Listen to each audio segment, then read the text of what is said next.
Welcome to Regents Policy 5402 and AFSCME Article 5, Contracting Out for Covered Services. We would like to let you know that this is being recorded, and please keep your audio muted during the presentation. If you have any questions or comments, please share it in the chat. Questions will be answered at the end of our presentation. Use the icon starting in the lower left corner of the Zoom screen. You can mute and unmute your microphone. You can turn your camera on and off and invite other participants and view the participant list. At the top right of your Zoom screen, you'll see a choice to toggle between the speaker and gallery view. The speaker view shows the active speaker, and the gallery view tiles all the meeting participants. To enlarge the presentation, click on the View Options tab at the top of your Zoom window. Scroll to the Zoom ratio. From there, you can choose to fit to window or different percentage sizes. And as always, we have robust trainings available on our website at procurement.uci.edu. You'll also find interactive courses on UCLC. If you are looking for personalized training, you can always set that up with Shauna Neiswanger at shauna.n@uci.edu. And I'd now like to introduce you to Snehal Bhatt, UCI's Chief Procurement Officer. Thank you, Doreen. Can everybody hear me? Yes? Okay, very good. All right, so I hope everybody is doing well. Thank you all for joining us and taking the time off from your busy schedules to participate in these training sessions. Many of you are now regulars joining this session. So some of the high-level initial discussions or topics we will talk about will be familiar with you, but we want to make sure that you all continue to pay attention and be aware of some of the responsibilities that each of the purchasing person has on campus. As Doreen mentioned, we are going to today talk about a topic that is a pretty intense topic, honestly speaking, and has stirred quite a bit of anxiety amongst many people. This is something that has been in the works for a while, and we will be talking about this just to give you guys a better understanding of what it is, what are the requirements, what is it that you should and shouldn't do, and we are here as a resource to help you if you ever need any help making any decisions. So we'll do that. As always, we will have the resources slide where you will probably be able to go back and revisit. We will also be recording, as Doreen said, this session, and we'll be posting it on our website, so you can go back and revisit them, review that, and if you have any questions, you can always reach out to us. As Doreen said, we will keep the Q&A to the end after we go through our slides, so at least you get to hear us out, and then we'll be here to answer any of your questions. And as I mentioned, many of you have seen this and heard me say this in the past, but just to re-emphasize one more time, we want to make sure that if any of you are contract managers or responsible for any purchasing, it is your responsibility to comply with all the regulations, policies, laws that exist, either from UC as a system, from the regions, from the state, from the federal government. And please make sure that you familiarize yourself, if you have not already, with the UCOPBUS 43, which is really the guiding principle by which we operate at UC. This UCI 707-10 is an abbreviated version where it talks about what UCI is doing in the procurement arena. And then, of course, the California Public Contracts Code is a huge document. You're not expected to memorize or remember everything.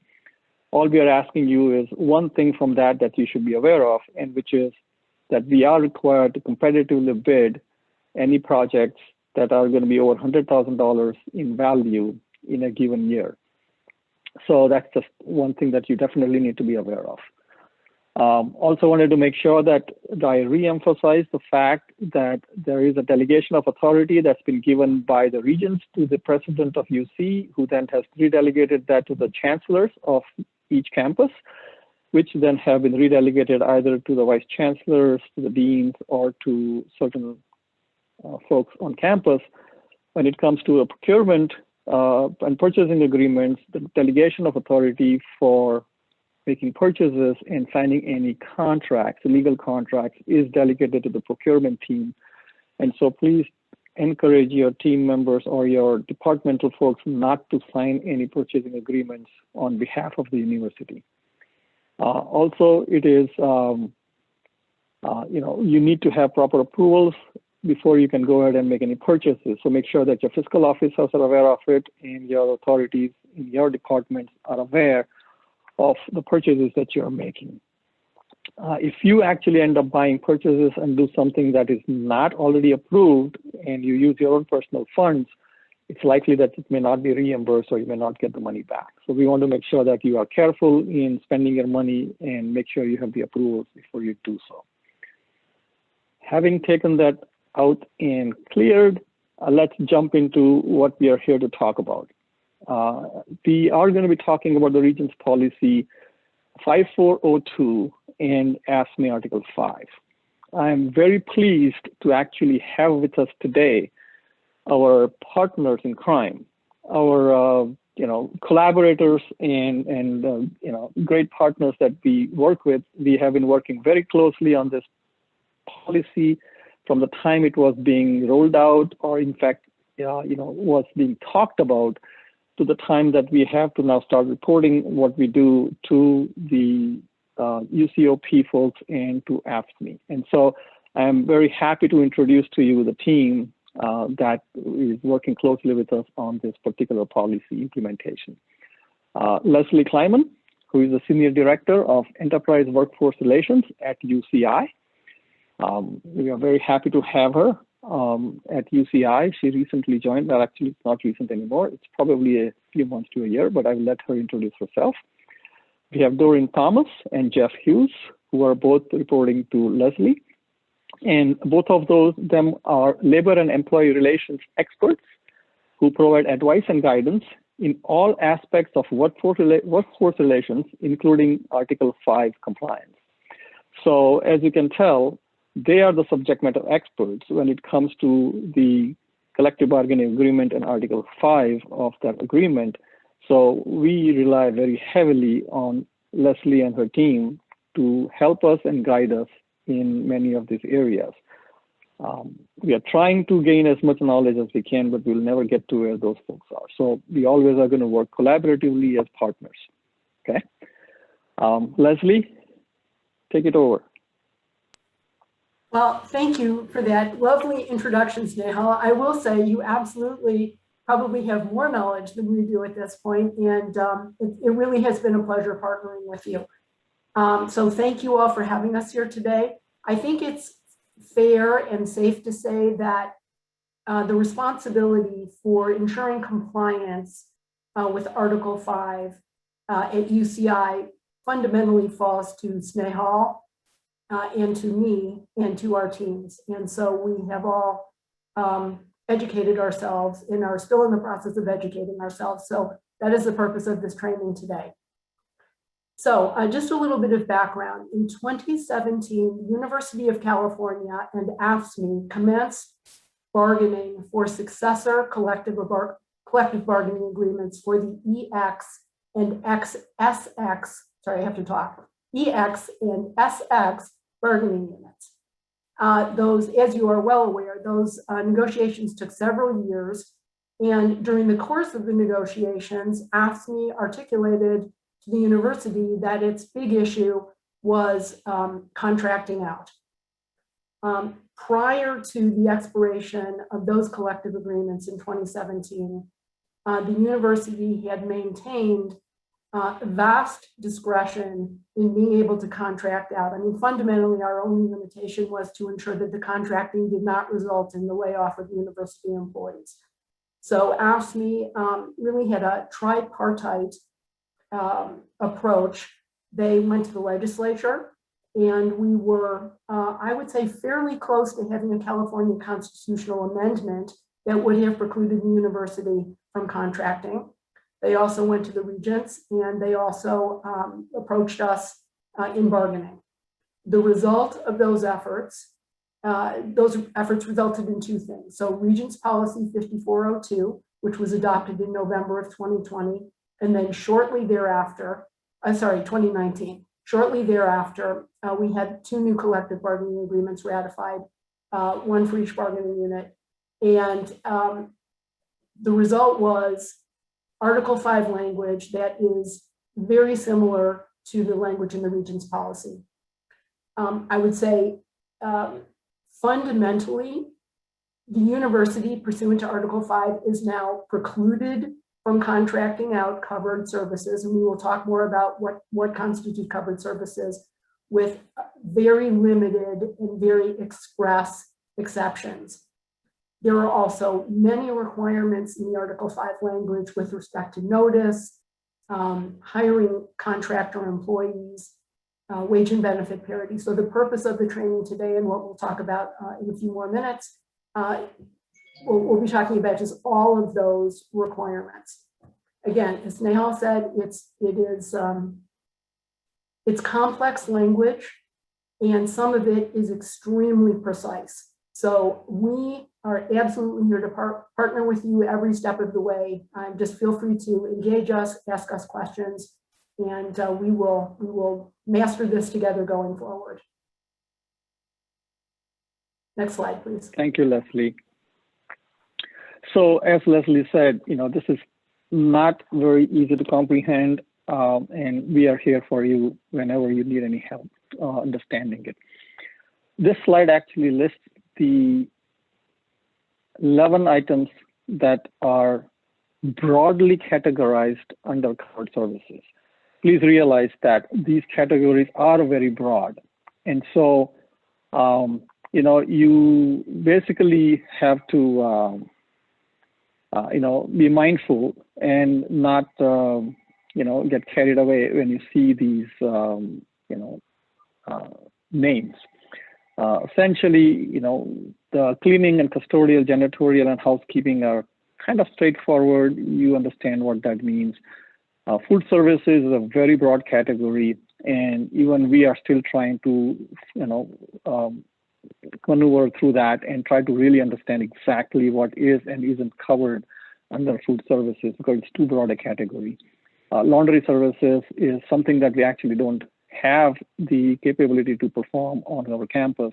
And so that is, one of those areas that we can, have more conversations with folks that need those services. Groundskeeping is rather straightforward, but there are nuances. And that's where, Leslie's team, Doreen and Jeff, have a lot more insights on what is covered, what's not covered. To just give an example, for tree trimming services, anything that's over 12 feet and above is actually not part of our current capabilities. And so that is something that can be sourced out. Anything that's less than that is something that we can perform on our own. And so that should be not contracted out for other folks to perform. Just to give these examples, just so you understand that there are nuances that you need to understand. And as Leslie had said, we need to work closely to understand what is and isn't covered services. Building maintenance also, obviously, there is a broad category. There are a lot of things that could or couldn't fall under that. Particularly skilled trades is not included in covered services. So if you are performing any maintenance that requires skilled trades or professional services, that would be excluded. But if it's a regular maintenance that is being currently performed by our SX staff members, that would fall under covered services, and we should try to make sure that it is staying within our own employee pool. Transportation and parking services is another very broad category.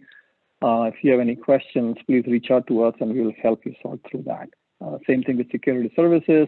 Actually, we do have our PD that performs security services, but we are really talking about crowd management, and that is something that also is being talked about and discussed. Billing and coding services is also one of those where there could be folks that could be performing some of this in-house, but it's also a very nuanced category. So we have to be careful in making the determination. The sterile processing, hospital nursing assistant, and medical imaging or medical technician services is really for the health sciences and the medical center and those folks who really would be engaged in trying to help which ones fall under covered services and which ones don't. The good thing with both the policy and the Article 5 of the collective bargaining unit agreement is that they do have certain exceptions, what they call carve-outs, that are allowed for some of these covered services, but it's only during these 6 carve-outs or under the 6 carve-outs that we can actually continue to have an outside service provider provide these services. So of course, if it's an emergency that needs immediate attention, that we'll have interruption in our operations, we can go out and get an outside company to help us take care of the emergency situations.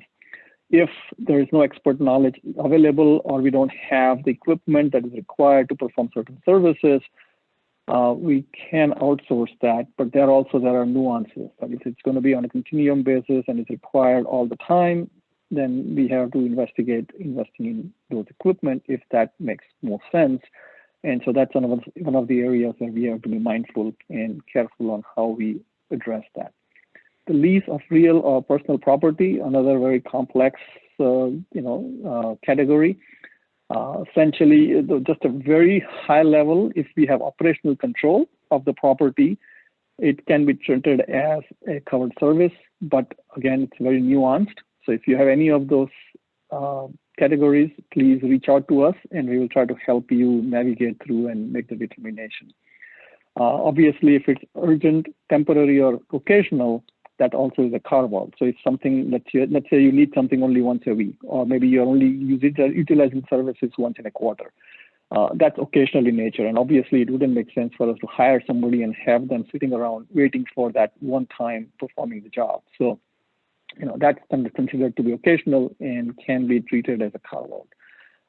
The requirement for something that is beyond 12-mile radius has always been there in the agreement, and so that continues to be in place, that if the facilities are outside of the 10-mile radius of any of the university property, then the covered services policy does not apply.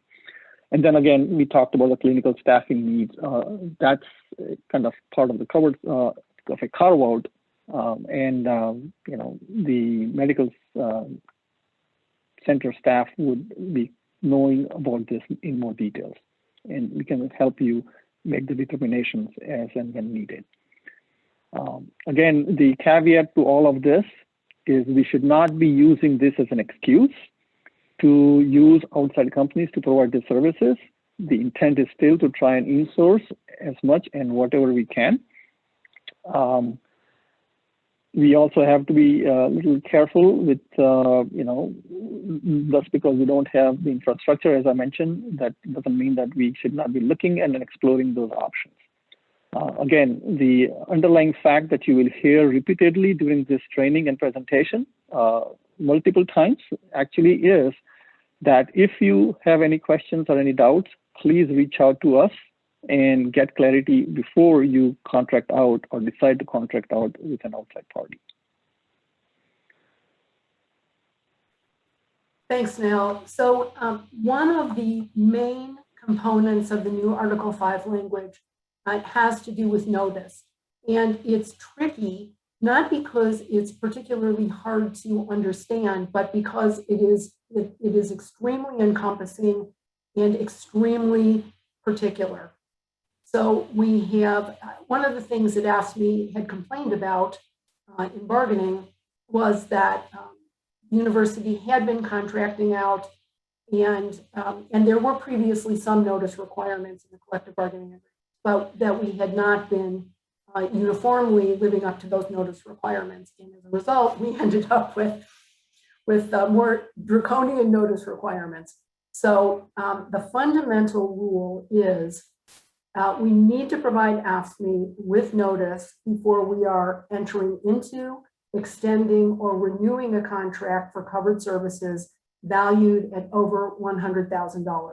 Now, as I said, there are also other parts to the notice requirements and the notice language. So again, please, you will be working closely with us and Snehal's team to understand what those things are.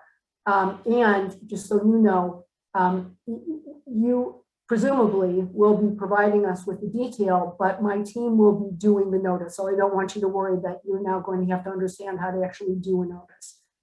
So fundamentally, the notice must contain the duration of the contract, a very precise scope of work, wage and benefit parity information, which we'll talk about in a minute, the dollar value of the contract. If it is a contract that's already in place, we actually need to give them the contract, the location of the work to be performed, and the carve out or the justification that we're relying on and saying that we need to continue contracting out the work.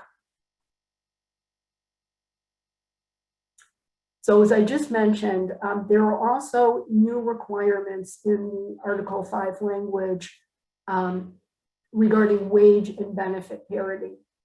So if the university has a legitimate, justifiable reason, so a carve out, that would allow us to continue contracting out the work, we are now required to make the contractor pay wage and benefit parity. And we will provide you with that information, or we will help you provide the contractor with that information. But fundamentally, the contractor must pay wages and benefits or parity to wages and benefits contained in the AFSCME collective bargaining agreement to its contract workers. And so we have been executing amendments or addenda to our contracts with contractors to require the wage and benefit parity. And if a contractor refuses, we are obliged to terminate the contract with that provider.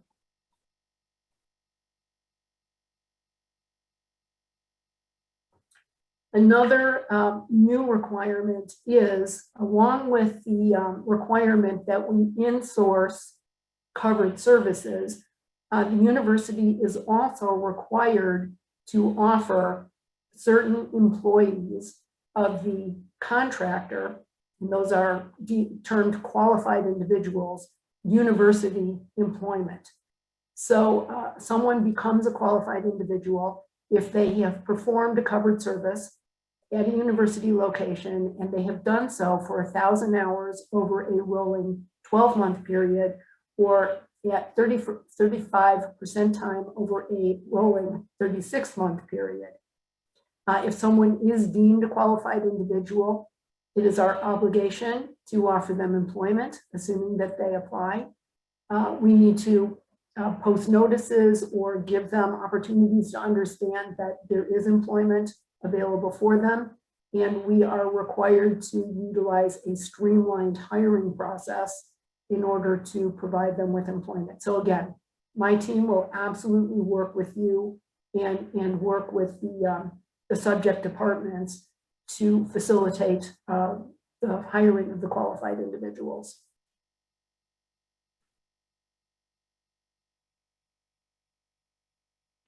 All right, thank you, Leslie.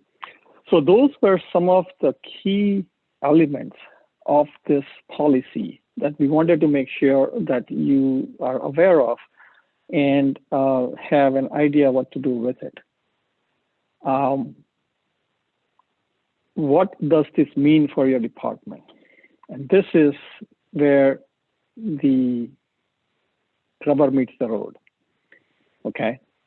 Again, as I said, we are going to re-emphasize that to the extent possible for any of the covered services, you should be trying to see that if that service is currently being provided by any of our SX or EX employees, that you try to keep it in-house. If you need to reach out and go to an outside service provider for any of the services, And if you are not clear of whether it falls under covered services or not, please reach out to Enterprise Workforce Relations or Procurement Services and talk to us and help us, let us help you determine which way it needs to go. And one of the key things for you to remember and recognize, as Leslie mentioned, there is this wage and benefit parity requirement that is in the policy and the bargaining agreement, that we have to ask the service provider to pay their employees the wage and benefit parity. In many instances, that would mean that you will end up paying higher for the services than you may have been paying in the past.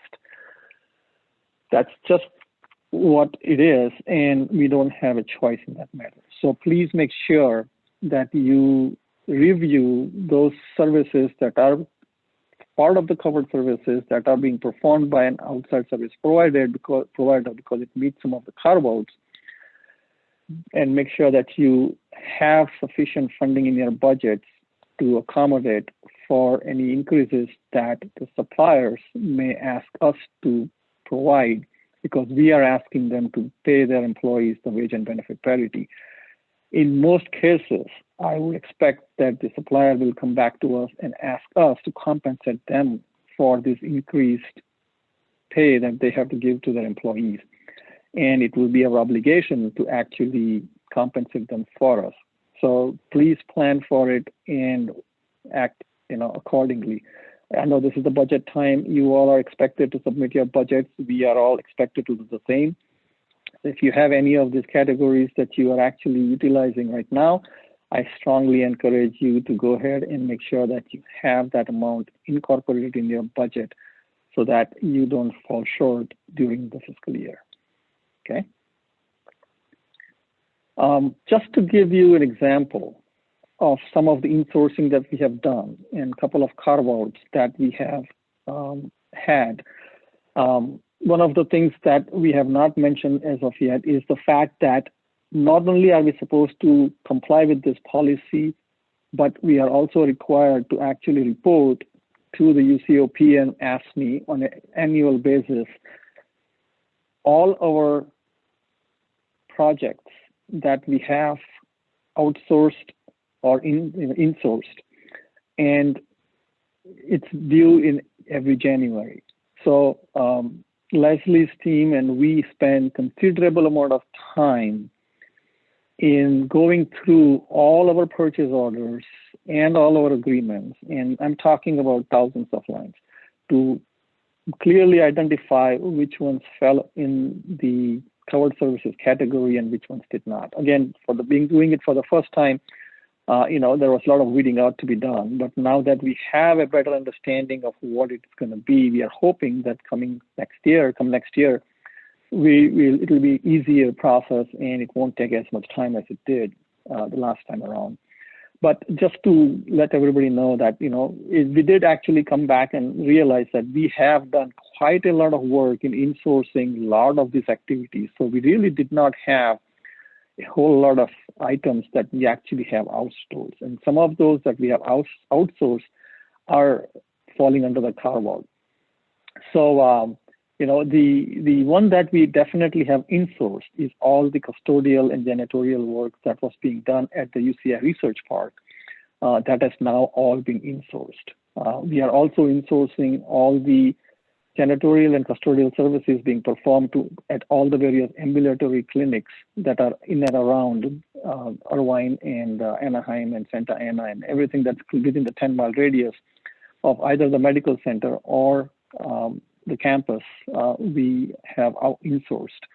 There's one small, the exception and the carve-out that I was talking about would apply to the arts that is being stored at one of the locations, which is a very occasional need and it's a very specialized requirement where the arts have to be handled very delicately. And so that does fall in the carve-out. And so we have let the specialized cleaning services continue to provide that, which is, again, maybe once a quarter or something. So it's an occasional need.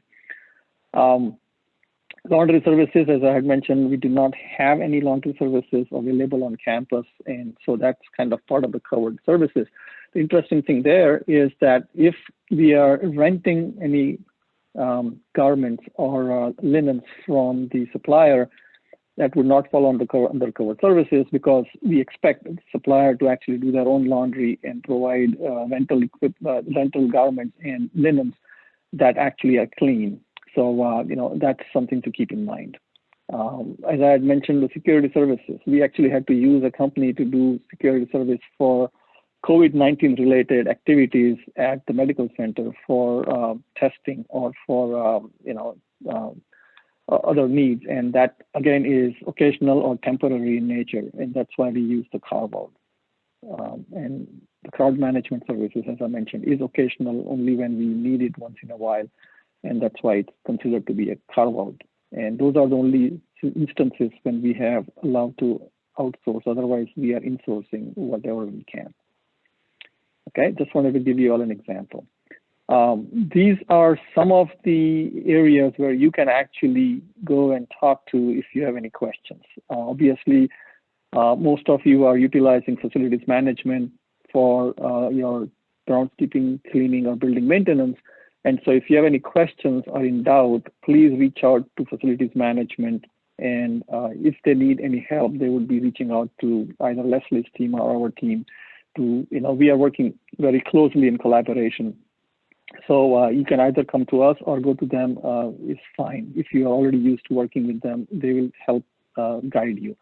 For food services, as I mentioned, dining services is being brought up to speed on some of the things that they can or cannot do in terms of outsourcing or keeping it in-house. And again, we will partner with them if need be to answer any of the questions. Same thing with transportation and parking.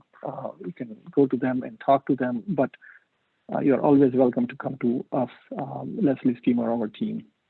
Again, laundry and security services, because it's very nuanced, you can just reach out to us and we will work with Leslie's team to help you. And of course, the last slide is the resource slide where you can go and read the UC Regents Policy 5402. I strongly encourage you to read both these Article 5 and the Regents Policy, just so that you're familiar with it. You don't need to memorize all of it, but at least get familiarity with that. Hopefully this overview will help you understand what's in the policy. Again, it's very nuanced and there are a lot of areas that could be gray or you may have questions on, and we will try to help you and navigate through those uncertain areas. Here's our contact information that you can reach out to us and talk to us, and we'll help you through the process.